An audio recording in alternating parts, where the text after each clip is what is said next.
Hi అండి. అందరికీ నమస్కారం. ఈ వీడియో చూసే ముందు ఓం నమ శివాయ అని కామెంట్ చేసి, అలాగే ఈ వీడియోకి లైక్ చేసి మన ఛానల్ని సబ్స్క్రైబ్ చేసుకోండి. వృషభ రాశి వారికి ఈ చెట్టు దగ్గర కోట్ల ఖజానా లభించబోతుంది.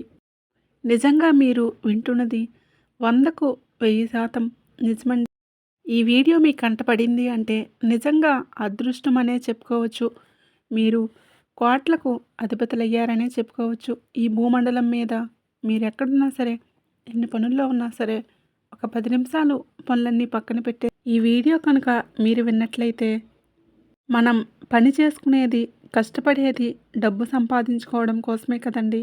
కాబట్టి మీరు ఈ వీడియో వింటే మీరు మీరు ఎంత రెక్కలు ముక్కలు చేసుకొని కష్టం చేసుకున్నా కూడా కలిసిబాటు అనేది లేకపోతే ఎక్కడ వేసిన గొంగలి అక్కడే ఉంటుంది. రూ. 100 రూపాయలుగానే ఉంటుంది. అలా కాకుండా కలిసిబాటు ఉంటే రూ. 100 1,00,000గా మారే అవకాశం అనేది ఉంటుంది. రూ. 100 మనకి రూ. 1,00,000 ఎప్పుడు మారుతాయంటే మనకి కలిసిబాటు ఉన్నప్పుడు, దైవానుగ్రహం ఉన్నప్పుడు. అలా లేదనుకోండి రూ. 100 రూపాయలుగా మారేటటువంటి అవకాశం కూడా ఉంటుంది. కాబట్టి మనిషికి కష్టంతో పాటుగా కలుసుబాటు అనేది కావాలి అంటే మీ రాశిపరంగా వృషభ రాశి వారికి ఈ చెట్టు దగ్గర కోట్ల ఖజానా అనేది మీకు లభించబోతుంది. కాబట్టి కష్టం ఒక్కటే కాదు, ఆ కలుసుబాటు కోసం ఏం చేయాలి ఏంటి అనేది మీరు ఈ వీడియో పూర్తిగా చూడండి. నిజంగా ఆ చెట్టు ఏంటనేది మీకు తెలిస్తే ఆశ్చర్యపోతారు. ఆ చెట్టు మీకు దొరికితే మాత్రం మీకు కోట్ల ఖజానా దొరికినట్లే. ఆ చెట్టు మీ దగ్గరే ఉంటుంది, మీ పక్కనే ఉంటుంది, మీరు చూస్తూనే ఉంటారు. కానీ మేము ఇన్నాళ్ళ నుంచి పట్టించుకోలేదు, మాకు అసలు తెలియలేదే అని చెప్పేసి మీరు బాధపడతారు. కాబట్టి ఆ చెట్టు ఏంటనేది పూర్తిగా చివరి వరకు వినండి. అలాగే ఈ వీడియోకి ఒక లైక్ ఇచ్చి మాకు సపోర్ట్ చేయండి. మీరు లైక్ చేయడం వలన ఈ వీడియో మరికొంతమంది వృషభ రాశి వ్యక్తులకు చేరి వారు కూడా తెలుసుకునే అవకాశం అనేది ఉంటుంది. ఖచ్చితంగా మీరు కోట్లాధిపతులు అవుతారు. ఆ దేవుడి అనుగ్రహం అనేది మీకు ఈ చెట్టు దగ్గరే దొరుకుతుంది. కాబట్టి ఆ దేవుడి యొక్క అనుకూలత మీకు లభించినప్పుడు మీరు కోటీశ్వరులు అయినట్లే. వృషభ రాశి వారికి ఉన్నటువంటి మంచితనానికి, వారికి ఉన్నటువంటి తెలివితేటలకి, వారికి ఉన్నటువంటి అమాయకత్వానికి ఆ దైవానుగ్రహం మీ మీద, ఆ యొక్క ఆశీర్వాదం అనేది పుష్కలంగా ఉంటుంది. ఎందుకంటే ఎప్పుడైనా నలుగురు చెడిపోవాలి, మనం మాత్రమే బాగుపడాలని కోరుకున్నటువంటి సమాజంలో ఈ వ్యక్తులు మాత్రం అందరితో పాటుగా మనం కూడా సంతోషంగా ఉండాలి, అందరూ బాగుండాలి అని చెప్పేసి కలలో కూడా ఎవ్వరికీ కీడు తలపెట్టాలని చెప్పేసి వీరు అనుకోరు. వీరిని ఎవరైనా ఇబ్బంది పెట్టినా సరే అలాంటి వారిని కూడా క్షమించగలిగినటువంటి గొప్ప హృదయం ఈ వృషభ రాశి వారికి ఉంది. ఏమోలే, పోతే పోని, వాళ్ళ కర్మ వాళ్ళు అనుభవిస్తారు, అన్నింటికీ ఆ దేవుడే ఉన్నాడని చెప్పేసి ఆ ఒక్క మాట అని పక్కకు వెళ్ళిపోతారు. చూడండి, వాళ్ళ దగ్గర దైవత్వం అనేది పుష్కలంగా ఉంటుంది. దైవం కూడా వాళ్ళను మెచ్చుకుంటుంది. అంటే దైవం వారికి తోడుగా ఉంటుంది. అలాంటి గొప్ప మనసు అనేది ఈ వృషభ రాశి వారి సొంతం. కాబట్టి ఈ రాశి మీద ఆ శివ అనుగ్రహం అనేది పుష్కలంగా ఉండి మీకు ఈ చెట్టు దగ్గర కోట్ల ఖజానా లభించేటట్లుగా ఆ పరమేశ్వరుడే చేశాడని చెప్పుకోవచ్చు. మీరు చేసినటువంటి పూజలకి, పుణ్యాలకి, మీరు పడ్డ బాధలకి, కష్టాలకి, కన్నీళ్ళకి, మీకున్నటువంటి మంచితనానికి, కల్లా కపటం లేని మనసుకి, నిస్వార్థమైనటువంటి హృదయానికి ఆ దేవుడే కరిగి ఇక చాలు, మీరు పడినటువంటి బాధలు చాలు, మీకు నా యొక్క అనుగ్రహం అనేది మీకు ఉంచుతాను, ఎప్పటి నుంచైనా మీరు సంతోషంగా ఉండండి, ఎప్పటి నుంచైనా మీరు మనశ్శాంతిగా ఉండండి, ఇక మీరు పడ్డ బాధలు చాలు, మీరు విశ్రాంతి తీసుకోండి, మీరు పడినటువంటి కష్టాన్ని నేను నివృత్తి చేస్తాను, మీ బాధని నేను తీసుకుంటాను, మీ బరువు బాధ్యతలు నేను నెత్తిన వేసుకుంటాను, మీకు నేను తోడుగా వెన్నంటే ఉంటానని చెప్పేసి ఆ దైవమే మీకు ఇంత గొప్ప అవకాశాన్ని ఇచ్చిందనే చెప్పుకోవచ్చు. ఎందుకంటే చాలామందిని కూడా మనం గమనించినట్లయితే ఈ వృషభ రాశి వ్యక్తుల్లో ఎన్నో రకాలైనటువంటి బాధలు, కష్టాలు వాళ్ళల్లో వాళ్ళే దిగమింగుకున్నారండి. అన్నింటికి మించి కూడా ఎదురు దెబ్బలు చాలానే తగిలాయి. ఎవరికన్నా మంచి చేయాలని చూసి ఆ మంచి వీరికేంటంటే చెడుగా మారింది. అంటే మంచి మాట చెప్పి ఎవరికన్నా ఏదన్నా అయ్యో పాపం అని చెప్పి ఏదన్నా ఒక సహాయం చేసి స్నేహితులు అని చెప్పేసి వారికి ఏదన్నా ఒక అవకాశం ఇచ్చి ఇన్ని చేసినా కూడా చివరికి వీరికేంటంటే జనము నెత్తిన పెట్టుకోవలసినటువంటి వీళ్ళని రకరకాలుగా అవమానాల పాలు చేయటం, నిందలు వేయటం, "నువ్వెందుకు చేశావు? మాకు తెలుసులే. నీకేమీ లేకుండానే చేశావా?" అని చెప్పేసి ఇలాంటి మాటలతో చాలా రకాలుగా ఇబ్బంది పెట్టారు. వారేంటంటే ఎవరికీ చెప్పుకోలేక వాళ్ళల్లో వాళ్ళే ఎన్నోసార్లు కుమిలిపోయినటువంటి సందర్భాలు ఉన్నాయి. ఒక్క మాటలో చెప్పాలంటే దైవాన్ని కూడా మనసులో బాధ అనేది భరించలేక "నువ్వు ఉన్నావయ్యా" అని చెప్పి దైవాన్ని కూడా తలుచుకున్నటువంటి సందర్భాలు ఎన్నో ఉన్నాయి. ఎందుకు అంటే ఎన్ని బాధలు వచ్చినా, ఇన్ని చేసినా కూడా కుటుంబాన్ని లాక్ రావాల్సినటువంటి భారము అదంతా కూడా వీరి మీదే ఉంటుంది. వీరి మనసులో కొండంత బాధను మనసులోనే ఉంచుకొని పైకి రెక్కల కష్టం చేసి కుటుంబాలని అంటే వెనకమాల పిల్లలవ్వచ్చు, భార్య బిడ్డలవ్వచ్చు, లేదా తల్లిదండ్రులు ఇలా ప్రతి ఒక్కరిని కూడా లాక్ రావాల్సినటువంటి భారం బాధ్యతలు అనేవి ఈ రాశివారి మీదే చిన్న వయసు నుంచి కూడా ఉన్నాయి. పాపం వారు ఏ రోజు కూడా ఒక చిన్న వయసులో నుంచి అంటే ఒక యవ్వనంలో కానీ ఇలా ఎప్పుడు ఏ రకమైనటువంటి సుఖాలతోటి స్నేహితులతో పాటు వీరు అనుభవించింది లేదు. ఎప్పుడూ కూడా కష్టాలు, బాధలు ఇలాంటి వాటితోనే నలిగారు. అంతేగాని సరదాగా బయటికి వెళ్ళడం, ఒక మంచి బట్టలు కట్టుకోవడం, ఇష్టమైనటువంటి ఏదన్నా తినాలని అనుకున్నప్పుడల్లా తినడం, చేయడం, ఒక సరదా లైఫ్, ఒక ఎంజాయ్మెంట్ అనేది వీరికి లేదనే చెప్పుకోవచ్చు. వీరి జీవితంలో ఇలాంటివి చాలా తక్కువండి. ఎప్పుడో ఒకసారి అలా సరదాగా నలుగురితో గడపడం, అంతేగాని ఎప్పుడూ కూడా ఏంటంటే వీరికి బాధలే ఎక్కువ అని చెప్పుకోవచ్చు. అయినా సరే ఎన్ని బాధలు పడ్డా ఎవరిని నిందించని గొప్ప హృదయం ఈ వృషభ రాశి వారిది. అలాగే దైవాన్ని కూడా ఎప్పుడూ వెనుకేయలేదు. వీరికి చేతనైనప్పుడల్లా, వీరికి అవకాశం ఉన్నప్పుడల్లా ఇంట్లో దేవుడికి పూజ చేసుకోవడం, దీపారాధన చేసుకోవడం, పండగలొస్తే ఇంట్లో పూజ చేసుకోవడం అవ్వచ్చు, లేదంటే ఏదన్నా శివాలయానికి వెళ్ళటం అవ్వచ్చు. ఇలాంటివి చాలా వరకు కూడా చేస్తున్నారని చెప్పుకోవచ్చు. కాకపోతే ఏంటంటే మీకు ఉన్నటువంటి మానసిక ఒత్తిళ్ళ వలన, బాధల వలన కొంచెం దైవాన్ని మీరు వెనకేస్తున్నారు. అలా కాకుండా ఇంకొంచెం భక్తి శ్రద్ధలతోటి ఆ దైవాన్ని మీరు దీపధూప నైవేద్యాలతో పూజించినట్లయితే మీకు ఇంకా దైవానుగ్రహం అనేది పుష్కలంగా ఉండి ఆ దైవం మీకు ఇంకా ప్రతి పనిలో కూడా తోడుగా ఉంటుందని చెప్పుకోవచ్చు. ఎందుకంటే ఇలా దైవానుగ్రహం కోసమేనండి ఎవరమైనా ఎన్ని చేసినా కూడా, ఎంత చేసినా కూడా. ఎందుకంటే పోతూ పోతూ తీసుకుపోయేది ఏమీ లేదు. వస్తూ వస్తూ తెచ్చేది ఏమీ లేదు. వచ్చేటప్పుడు ఒట్టి చేతులతోనే వస్తాము. పోయేటప్పుడు ఒట్టి చేతులతోనే పోతాము.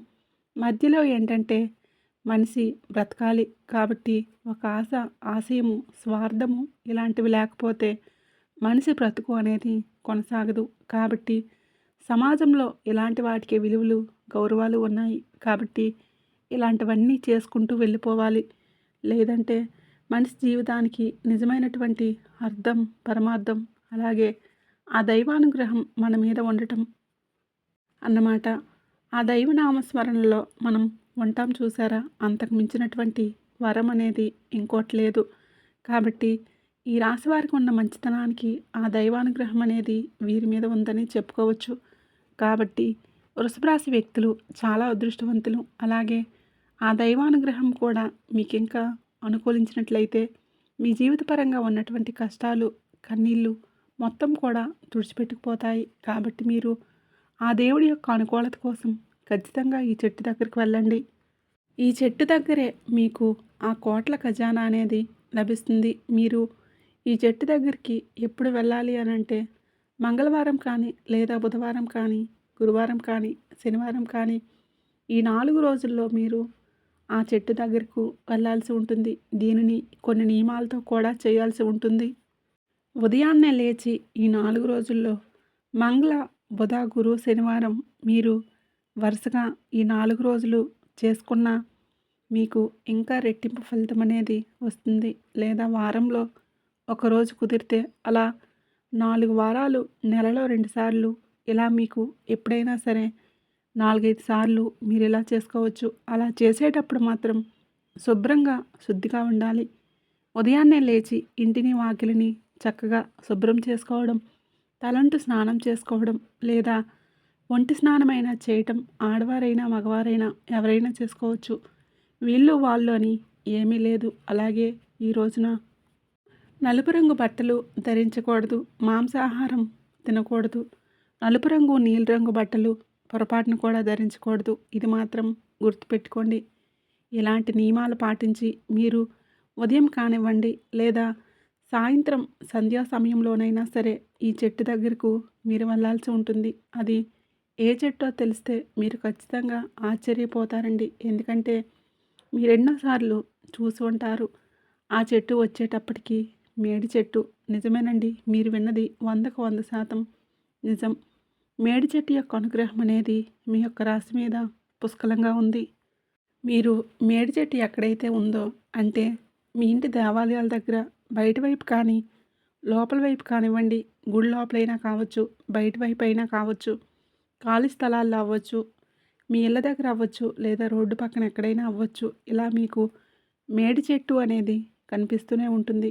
ఆ మేడి చెట్టు ఎక్కడ ఉంటే అక్కడికి వెళ్ళి, ఆ చెట్టు దగ్గరికి వెళ్ళి మీరేం చేస్తారంటే ఇప్పుడు చెప్పిన ఈ 4 రోజుల్లో ఆ చెట్టు దగ్గరికి వెళ్ళి ఒక చెంబుడు నీటిని పోసేసి మేడి చెట్టును తాకి నమస్కారం చేసుకొని, ఆ మేడి చెట్టు దగ్గర మీరు ఒక మట్టి ప్రమిదను తీసుకొని వెళ్ళి ఆ మట్టి ప్రమిది కింద ఒక తమలపాకు పెట్టేసి అందులో ఆవు నెయ్యి కానీ, లేదా నువ్వుల నూనె కానీ పోసి 2 ఒత్తులు కలిపి ఒక ఒత్తులాగా చేసి, అలా 3 ఒత్తులు చేసి మీరు ఆ 3 ఒత్తులను వరుసగా ఆ ప్రమిదిలో పెట్టండి. అలా పెట్టి అక్కడ ఆ చెట్టు దగ్గర ఆ దీపం వెలిగించాలి. అంటే ఆ చెట్టుకు దీపారాధన చేయాలి. ఆ చెట్టుకు దీపారాధన చేసి మీకు అవకాశం కుదిరితే ఆ చెట్టు చుట్టూ 11 సార్లు ప్రదక్షిణలు చేయండి. తప్పకుండా మేడి చెట్టును తాకి మనసులో మీరు దేనికోసమైతే చెప్పుకుంటున్నారో అంటే మేము డబ్బు పరంగా బాగా సంపాదించాలి, మాకు బాగా కలిసి రావాలి అని చెప్పేసి మీ మనసులో అప్పుల బాధలు ఉంటే అవి తీరాలని, లేకపోతే ఇంట్లో సమస్యలు తీరాలని, ఇలా ఏదైతే మీకు సమస్య ఉందో దాన్ని మనస్ఫూర్తిగా చెప్పుకోండి. అలా చెప్పుకోవడం వలన 100కు 100% అనేది మీ కోరిక ఖచ్చితంగా నెరవేరుతుంది. ఎందుకంటే మేడి చెట్టు నరసింహస్వామి యొక్క స్వరూపం. మేడి చెట్టును తాకిన కోటి జన్మల పాపాలు పోయి, కోటి జన్మల పుణ్యం అనేది లభించి కోట్లు దూసుకువస్తాయి. అంత పుణ్యఫలం అనేది ఈ రాశివారికి దక్కుతుంది.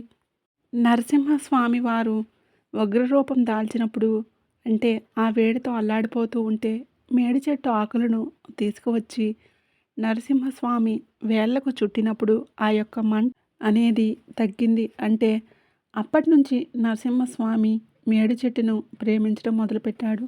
మేడి చెట్టును ఇష్టపడ్డాడు. మేడి చెట్టు లోపలికి ప్రవేశించాడని మనకు శాస్త్రాల్లో చెప్పడం జరిగింది. నరసింహస్వామి యొక్క అనుగ్రహం అనేది తప్పకుండా లభిస్తుంది. మీరు ఈ పరిహారాన్ని మంగళవారం రోజున చేస్తే అంటే ఈ మీ రాశి అధిపతి అనుగ్రహం అనేది మంగళవారం రోజున చేస్తే మీకు చక్కగా పుష్కలంగా దక్కుతుంది. బుధవారం రోజున చేస్తే బుధుడి యొక్క అనుగ్రహం కూడా దొరుకుతుంది.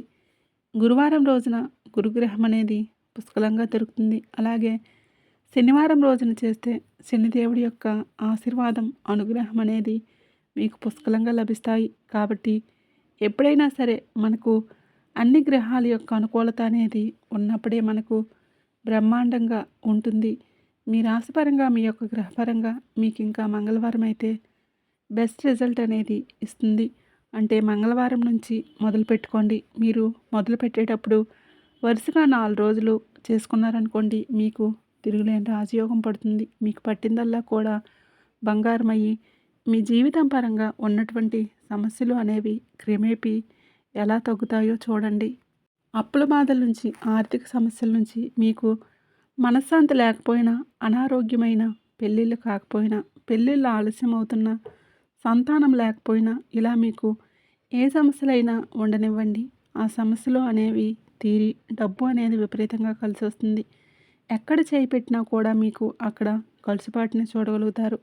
ఎన్నాళ్ళ నుంచి మీ చెయ్యి మంచిది కాదు, మేము ఏది పట్టినా దరిద్రం అనుకున్నటువంటి మీరే ఇప్పటి నుంచి మీరు ఏది పట్టుకున్నా కూడా అది ఒక బంగారంలాగా మారుతుంది. ఎందుకంటే మేడి చెట్టు ఒక బంగారపు యొక్క రూపంగా చెప్పుకోవచ్చు. అంటే ఒక బంగారు చెట్టులాగా మనం చెప్పుకోవచ్చు.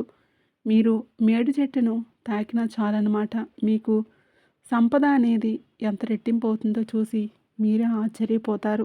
కాబట్టి తప్పకుండా మేము చెప్పినటువంటి ఈ రోజుల్లో మీరు ఈ పరిహారం కనుక చేసి చూడండి. ఇక మీకు సుడి తిరిగి మీరు ఒక నెలలో అవ్వచ్చు, లేదా ఒక సంవత్సరంలో అవ్వచ్చు, మీరు ఎంత ధనవంతులుగా మారిపోతారో చూసి మీరే ఆశ్చర్యపోతారు. ఇది ఆడవారైనా, మగవారైనా ఎవరైనా చేసుకోవచ్చు.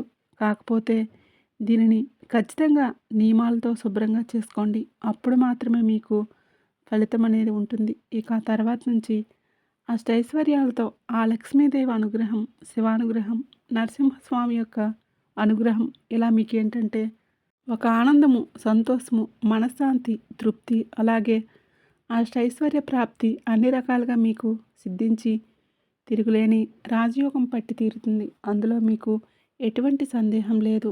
కాబట్టి చక్కగా ఇప్పుడు మేము చెప్పే విధంగా ఇలా చేసేయండి. ఈ వీడియో కనుక మీకు నచ్చినట్లయితే ప్లీజ్ లైక్ చేసి మీ ఫ్రెండ్స్ అండ్ ఫ్యామిలీ మెంబర్స్కి షేర్ చేయండి.